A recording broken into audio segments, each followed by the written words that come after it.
Ó, lembra daquelas leandras, ó? Ah, é verdade. Então aqui também. Que aqui já é mais teste de rusticidade, né? Do aeroporto e tal. Que tem-se os registros do quê? Dos campos de Congonhas. Lá do aeroporto de Congonhas. E a gente vai tendo, dentro do nosso município, a maior incidência de fitofisionomias de Mata Atlântica são de campos. Nossa. Então a gente vai ter, e os nomes dos bairros nos dizem muito. Campo Limpo, Campo Belo, é 1 m² do gramadinho ali que eles sempre estavam roçando. A gente encontrou mais de 70 espécies de gramíneas. Jura? 70 espécies. Em 1 m²? Em 1 m².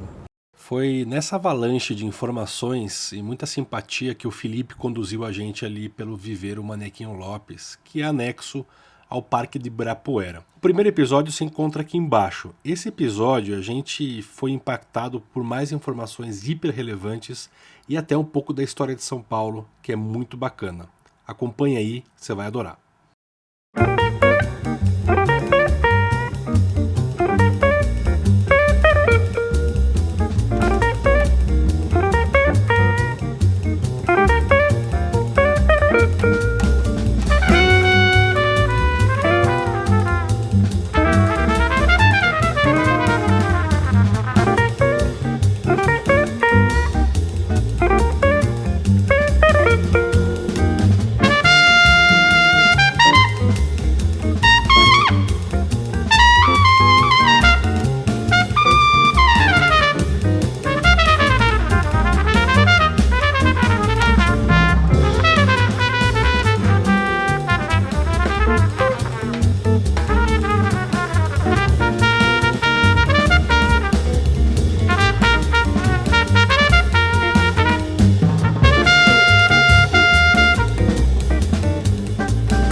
Olá pessoal, tudo bem? Ó, com essa papoula, que é uma flor símbolo lá da Inglaterra também, estamos aqui no viveiro Manequinho Lopes com o Felipe, que deu o tempo dele pra gente, aprendendo horrores. Aqui é um dos estofins, né? Tem mais estofim pra lá, enfim. E a gente vai aprender mais aqui sobre o viveiro Manequinho Lopes. Estão atendendo aos clamores populares deste canal. Para quem me pediu para falar do manequinho, cá estamos neste segundo episódio. Brigadíssimo, Felipe, pelo seu tempo, parabéns pelo trabalho e agradeço aos jardineiros que estão aqui trabalhando também neste sol a pino de outono aqui em São Paulo e acompanha a gente porque está ótimo isso aqui.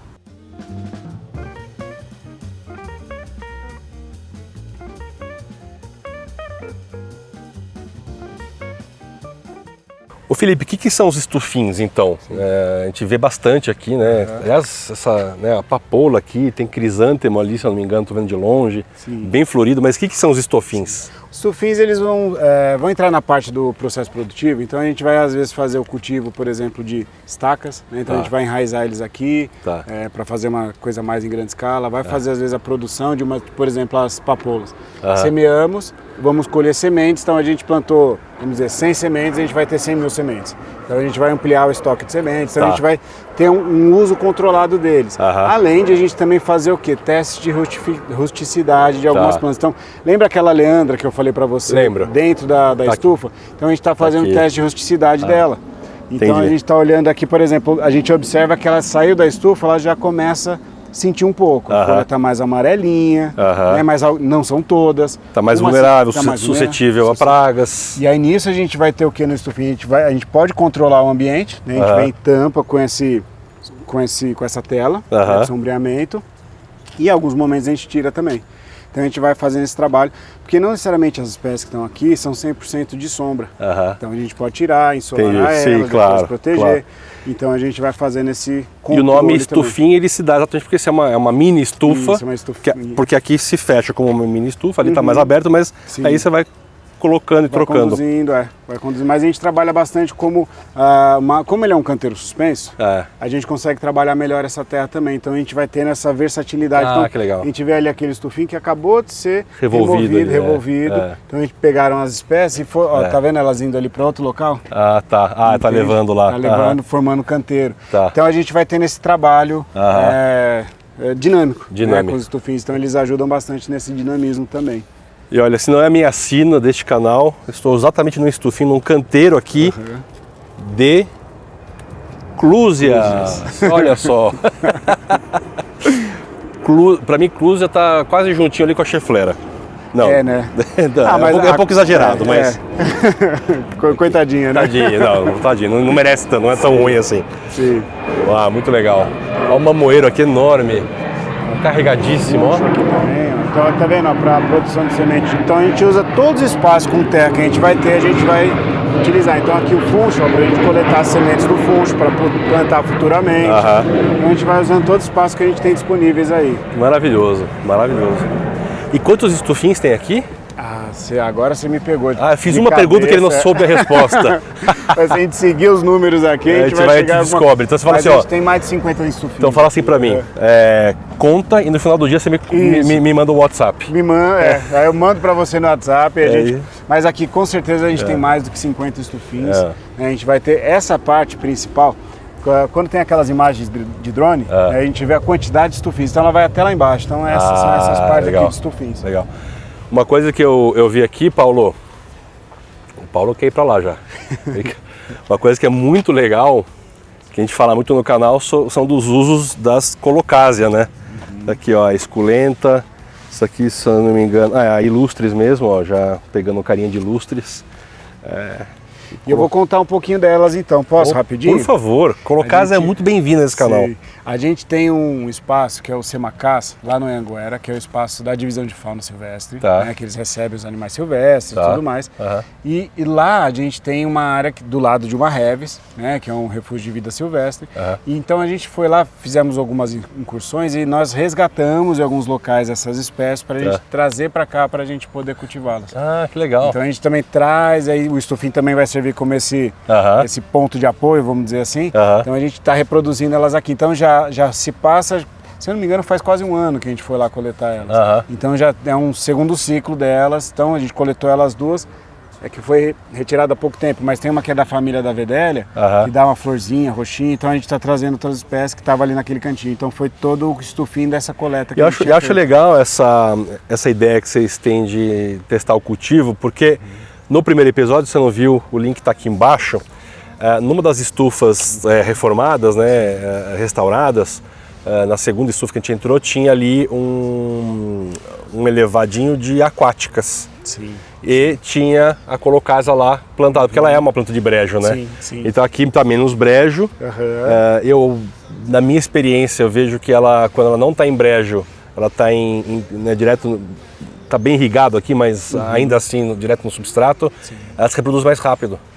Ela fica mais vistosa na água, como aquática, mas ela se reproduz mais rápido. Eu não sei se é aquela coisa meio de sobrevivência. Isso que eu ia falar, pode ser um ponto de estresse, né? Então ponto de estresse, exato. Entende que ela tem que se reproduzir. E a gente tem também algumas espécies, e isso é vamos dizer que é um calcanhar, não só do nosso viveiro, mas como todos os viveiros de plantas de várzea. Então a gente está buscando também conseguir trazer, tem ambientes favoráveis para a gente cultivar, porque a gente tem muitas várzeas no município, né? E a gente muito pouco tem de espécie para suprir isso. A gente vai ver nas várzeas braquiária. Tomando tudo. Então a gente tem que ter um plano de recuperação para isso, e nisso começa aqui também os planos de recuperação. Então quais são as espécies? Porque uma coisa é eu fazer um plano de recuperação, você planta essas 100 espécies. Onde você as acha? Você não encontra. E quando você vai fazer um plano de recuperação, a gente sabe por experiência que um canteiro de 1 metro por 1 metro são no mínimo 100 mudas. 100 mudas. Então se você vai fazer um plano de recuperação, são milhões de mudas. Então a gente tem essa diferente, por exemplo, de uma arbórea. Então a arbórea você vai ter uma quantidade menor. Mas a gente tem que também sempre lembrar e pensar pensar em todos esses estratos, né, vegetais que a gente tem que trabalhar para fazer uma recuperação, uma recomposição e até a manutenção mesmo local. Tem que ser estratégico, né? Não adianta, não é de qualquer jeito, né? Não é de qualquer jeito. E tava pensando aqui, né? Por aqui vocês fazerem experiências, né? Olha eu me metendo, eu não sou biólogo não, tá? Eu sou só metido. Mas eu digo que o biólogo é o curioso. É o curioso, Quem é curioso eu acho que é biólogo, que é o espírito de pesquisa, né? Eu só não fui biólogo por algum problema mental meu. É o seguinte, ó, fui ser publicitário, ó que desvio. Vamos lá, aqui daria para fazer 3 tipos de teste, né, com as colocadas. A de fato da várzea, né, tipo, coisa com bastante água, né, beira de lago, como se faz, ou até como vocês tiveram ali na estufa. Uma com menos água e ou mais ainda assim muito bem hidratado, né, encharcadinho, né? E aí mais seco. Sim. Porque aí você pode ver como que ela se comporta. Né, a ilustres que a gente tem em casa no vaso, que a gente rega bastante, a folha dele tá desse tamanho, ele fica lindo. Aqui eu vejo que ela se reproduz mais rápido, até dá para ver que a gente tem até a esculenta no chão, num lugar ali que não é muito rega, mas não rega tanto. Ela vai soltando loucamente, né, por conta do estresse para produzir muda, né?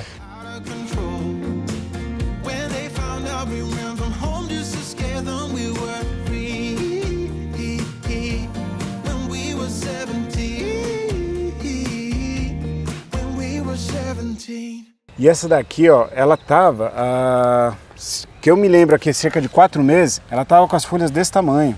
Eu acho que a gente teve agora, se não me engano, talvez um replantio, porque essa terra tá bem nova. Aquelas ali também estavam com as folhas maiores, então acho que a gente teve um repaginamento, vamos dizer. Repaginamento tem outra coisa, né? Começa o outono, a colocasa é uma planta que entra em dormência, semidormência e vai diminuindo, né? Isso, enriquece o bulbo e aí ela depois vai soltar folhas. Ela vem linda na primavera. Porque aí nisso a gente pode até às vezes reproduzir, por exemplo, separa o bulbo, seca e depois faz o plantio. Então assim, tem alguns parques, né, que eu já tenho conhecimento que a gente está aguardando para a gente poder fazer coleta de espécies de várzea. Porque a gente tem também dentro dessas de várzea, essa daqui ela provavelmente é um hábito que a gente chama de anfíbio. Ou seja, está encharcado ela vai, está seco ela vai também. E a gente vai ter diversos... Anfíbio, não sabia disso. Que são as macrófitas anfíbias, né? Que a macrófita é um grande grupo de que nem a gente falou, né? Fito, né? Então é indivíduo vegetal grande. Só que geralmente são os que vivem na água, que a gente usa esse termo. Então esses aí são os anfíbios, por exemplo. Então encharcou, ele está vivo. E aí tem algumas que vão ficar em dormência, por exemplo, no leito de várzea, que quando descer, ele emerge. Produz, fica aqui, aí encheu, ele... Tem as que são submersas, que elas vão ser césseis, fixas no fundo.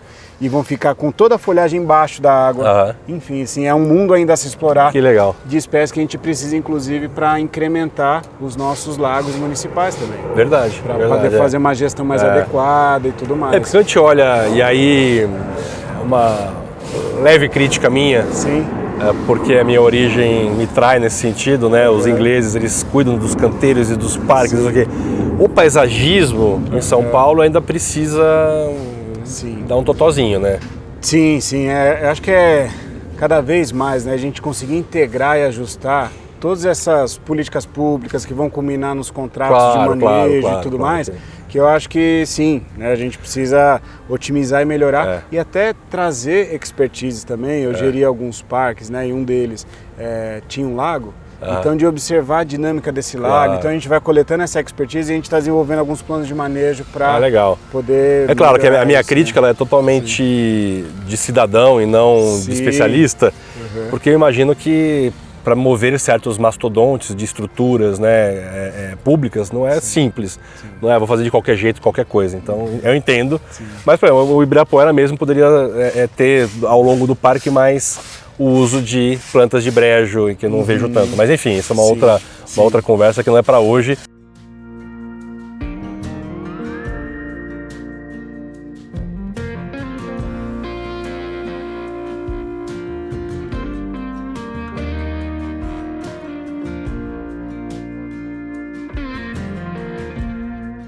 Tem um pedaço ali, se vocês quiserem, tem um laguinho ali que tem uns peixinhos, umas carpas. Queremos! Vamos passar aqui, vamos lá, vamos lá.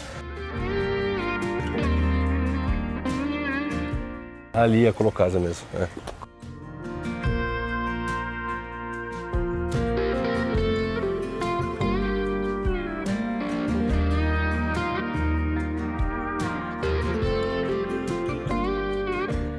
Aqui, ó, é de fato aí a Colocasia. Olha como que ela tá ali bonitona. Tá linda, né? Essa época do ano ela vai diminuindo mesmo, né? Não tem jeito. Porque é muito. Porque começa a queimar a folha, né? Esse frio e tudo mais.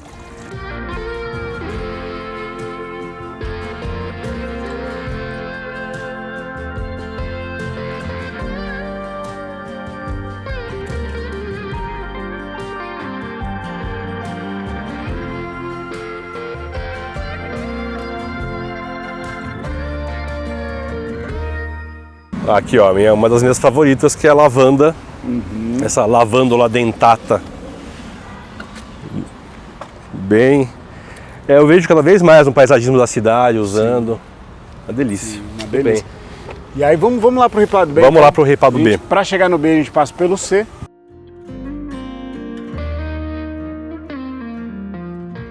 E a gente tem uma quadra ali que a gente vai... Ali é o nosso horto de medicinais. Que é fechado ali? Que é fechado. Muito por conta desse cuidado, assim. As pessoas, elas vêm, tiram um pedacinho e tudo mais, e até para que a gente possa ter um controle melhor dessas espécies. Porque ali a gente vai ter, muitas vezes, exótica, às vezes alguma com potencial mais invasor, mas para ser trabalhado como medicinal. Então a gente tem um cuidado um pouco maior com ela também. Perfeito. Legal. E a gente em breve vai estar inaugurando uma quadra aqui experimental, que a gente está ampliando esses experimentos de nativos. Então essa quadra aqui a gente vai transformar num experimental de nativas também do município. De nativas, que legal. Isso. Então a gente está ampliando esses estudos, né? Porque é isso. É muito estudo que a gente precisa ter também. Então aqui são todas medicinais. Medicinais. E punks também. E punks, tá. Que legal. Mamoeiro ali carregado. Então a gente vai tendo diversas espécies. Então, gengibre. Gengibrezinho. Então esse é o Ripado C, tá? Que aí a gente reproduz o nome de ripado, mas por conta dessa questão histórica, né? De como isso era. Mas é uma área telada e sombreada, que aqui também são espécies que vão ficar aguardando. Tá. E aqui você vê que já é mais fácil o acesso, né? Tá próximo mais da entrada. Da entrada, tá. E aí vamos entrar por aqui por trás no Ripado B? Vamos lá. O Ripado B é aquele ali, ó. Que é um galpãozinho ali. Um galpãozinho. E ali é onde ficam acomodadas as medicinais e as punks. Tá.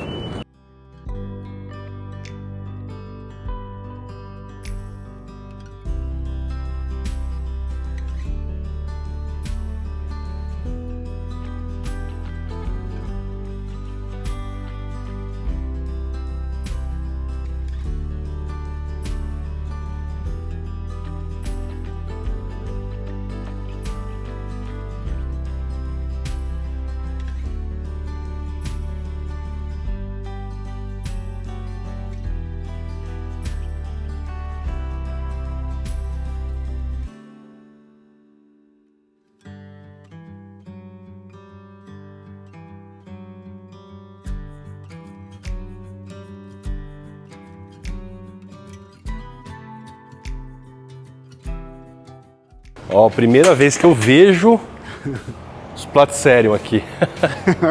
Esses aí são antigos, né? Isso aí é o Bifurcatum. E o... Tudo bom, Mafia? Como é que tá? Bom? Mafia é uma pessoa que tá aqui, acho que entrou junto com o Manequinho, provavelmente. O Manequinho?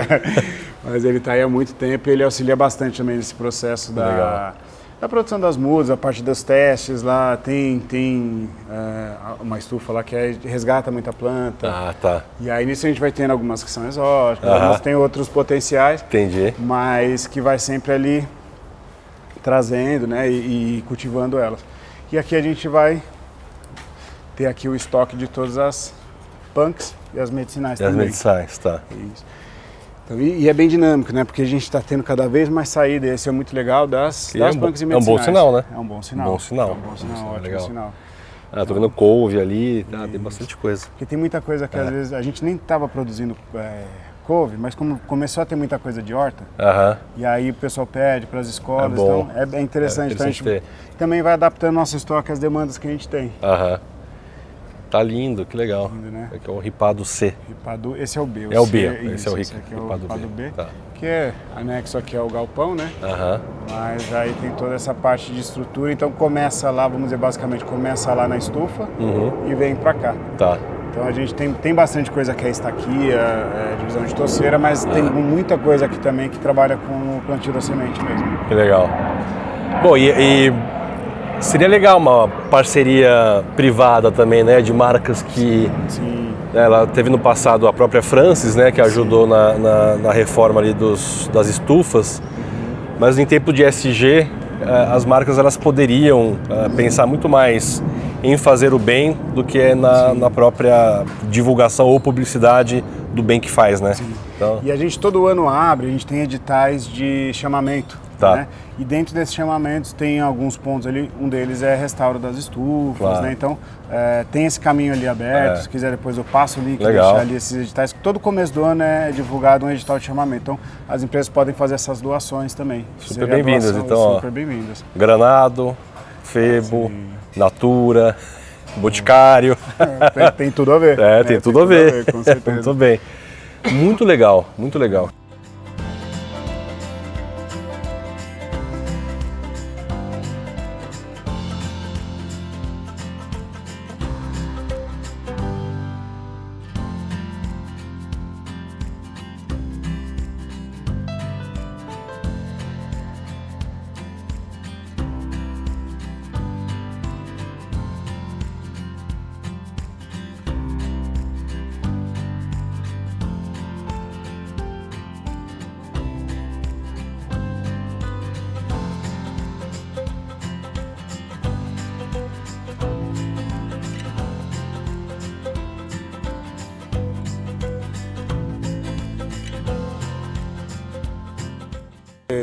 Às vezes um ambiente que está muito...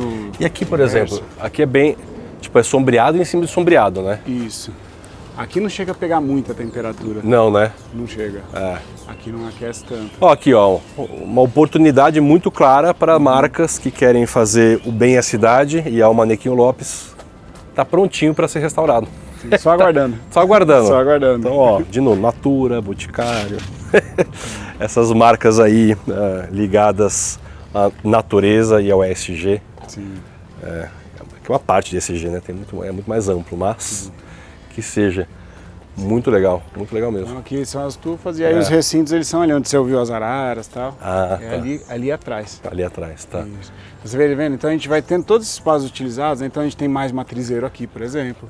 Então são todos os locais que a gente vai utilizando para salvaguardar a espécie para a gente produzir. Então a ideia é a gente conseguir aí ao longo de muitos anos, a gente ter como referência só nativas do município. Entendi. Por quê? Por conta da guarda da biodiversidade. Entendi. Não para se estimular a caçar as bruxas. Claro, claro. Mas e até um serviço enquanto serviço público, né?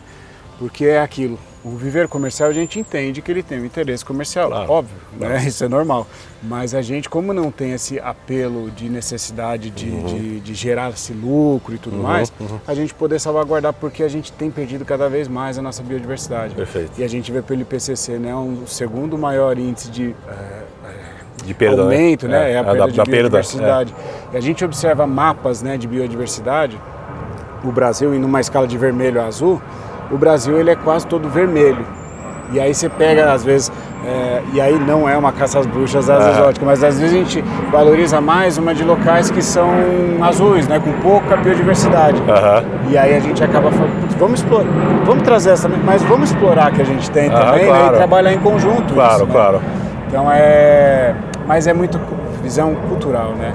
Porque é o que a gente está acostumado a ver. É verdade. O que a gente vê no dia a dia? Eu saio na rua, vou ver um agapanto, vou ver um clorofito, vou ver no agelinamento. Se eu começo a ter outras visões e entendimento do que é belo, porque a gente entra no conceito ornamental, porque a gente tem uma dinâmica diferente enquanto bioma. Claro. Né? A Mata Atlântica ela é um bioma biodiverso. Dificilmente você vai colocar uma espécie, uma monocultura, vamos dizer, que sobreviva muito bem. Claro. Você pega, a gente fez uma análise no local onde é a Cruz Vermelha hoje, né, ali na 23, é 1 metro quadrado do gramadinho ali que eles sempre estavam roçando. A gente encontrou mais de 70 espécies de gramíneas. Jura? 70 espécies. Em 1 metro quadrado? Em 1 metro quadrado. Então é aquele campo ao redor ali que é do lado, né, do aeroporto e tal, que tem-se os registros do quê? Dos campos de Congonhas. Lá do aeroporto de Congonhas. E a gente vai tendo, dentro do nosso município, a maior incidência de fitofisionomias de Mata Atlântica são de campos. Nossa. Então a gente vai ter, e os nomes dos bairros nos dizem muito. Campo Limpo, Campo Belo. Se a gente começar a explorar os nomes dos bairros, a gente vai ver que é tudo base de campo. E revelador isso. Revelador isso, né? Porque, e aí nisso a gente observa para as formações de campo, que muito pouco é trabalhada. A gente se preocupa muito com a questão florestal, que sim, ela é importante, mas esses outros estratos que a gente tem de vegetação são tão importantes quanto também, né? E a gente remonta do histórico. Por que foi facilmente urbanizada essa área do município? Porque não tinha muita floresta para derrubar. Entendi. Então a gente tem muito campo de várzea e muito campo de, não diria que é campo de altitude, mas outras formações campestres também próprias da Mata Atlântica também. Que interessante isso. E a gente vai ter os maiores maciços no sul, extremo sul, extremo norte, e aí a gente vai ter alguns mosaicos ali, você pega ali a área do Trianon, que já é um planalto. As áreas mais baixas, mais várzeas são campos. Então assim, faz muito sentido a gente plantar herbácea arbustiva nesses locais. Olha, vivendo e aprendendo, professor, doutor, livre docente Felipe.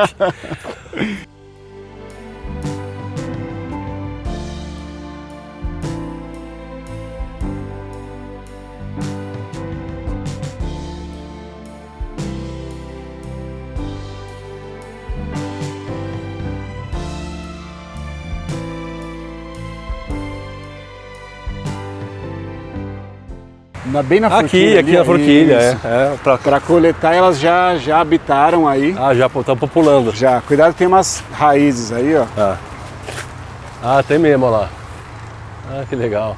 Então a gente também vai começar a ampliar essa questão dos meliponários também. Meliponários, claro. Porque aqui a gente tem flor o ano inteiro, né? Você vê muita borboleta, eu vi muita nativa por aí, já fazendo o papel aí do... Sim. Que legal. É uma coisa que é interessante, né? Quando a gente fala de exótica, não quero entrar em conflitos de exótica, mas geralmente, vamos dar a lavanda que você comentou, né? Geralmente quem poliniza ela são as apes, que são fauna também de fora. Fauna de fora, é verdade. Então a gente vai ter nessa inter-relação, né? Às vezes um pouco prejudicada também. Por isso que eu falo assim, não é caçar o que já tem, mas a gente trazer mais coisa, né? Trazer o que a gente mantém vivo esses microhabitats. Lá em casa a gente tem um canteirinho que ele é só para as polinizadoras. Porque eu tenho problema de sol em casa, né? Enfim, a posição do terreno é meio esquisita.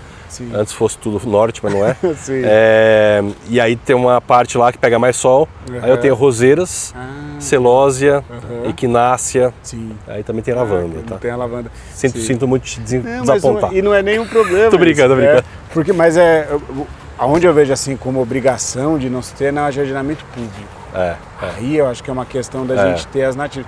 Porque porque nisso você vai... Porque assim, o Viara, ele vai trabalhar como um corredor.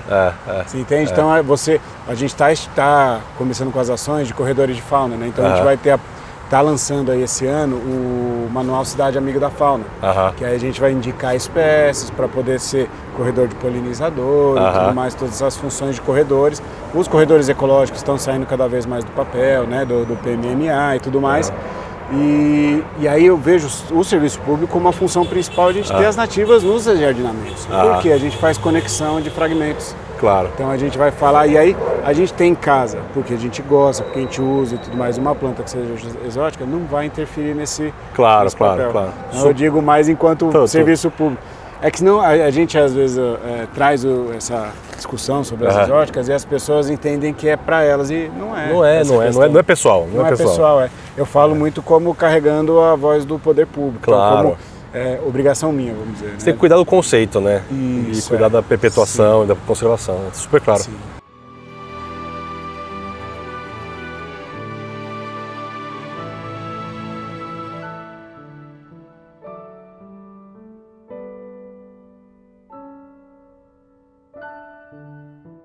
A gente começar cada vez mais conversar, pensar sobre assim... Em relação às exóticas, né? Assim, mas perguntar o que a gente quer com isso tudo, né? Com o ajardinamento. Eu acho que são diálogos a se terem.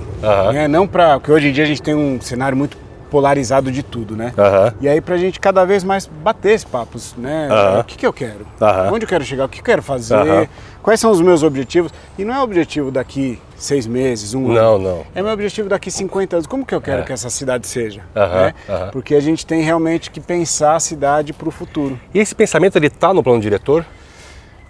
Eu acho que tem alguns pontos, e até a gente falar de plano diretor, que seria muito interessante a população participar cada vez mais dessas discussões. Porque às vezes quem está presente nessas discussões, essas votações... Não tem esse olhar, né? Não tem esse olhar. Então a gente, enquanto população, e aqui eu vou me colocar como população, a gente precisa participar cada vez mais desses conselhos, né? Dessas ferramentas de tomada pública. A gente precisa participar, que é o chamado controle social, que é uma base da democracia. Então, eu acho fundamental para a gente começar a trazer esses olhares, o que eu quero, de que forma. Tem alguns instrumentos, por exemplo, a gente observar planos de bairro, que tem a regulamentação para isso, mas a gente, por exemplo, pouco explora às vezes. Então, para mim, assim, eu incentivo demais a participação de todos esses conselhos públicos, então, CADs de subprefeituras. Eu, como popular, me sinto convocado. Sim, vamos. E é um movimento que eu cada vez mais tenho feito com todos os meus amigos, conhecidos, colegas, de sim, participar. Claro. Porque a participação na democracia ela é contínua, ela é a todo tempo, já que a gente tem uma democracia representativa. Claro. Não sou eu que estou ali votando, mas é alguém que eu pus para me representar. Né? E todas essas possibilidades de a gente dar a nossa opinião, e aí a gente vai ter conselhos que são consultivos, conselhos deliberativos, fazem muito sentido. Então, plano diretor é um deles, né? É um deles, certamente. Então é legal a gente cada vez mais conseguir impregnar nossas ideias e nossos quereres nesses instrumentos também. Muito legal, muito legal. E uma coisa que eu também, só uma parte, né, nada a ver, mas que eu acabei de ver ali, uma planta que é tropical / símbolo do Brasil, entre aspas, Monstera deliciosa, que nem nativa é. Nem nativa né? Então isso é uma questão também, a gente, essa discussão, né, o equilíbrio entre exótica e nativa, né, os seus limites, acho que tudo isso faz parte, né?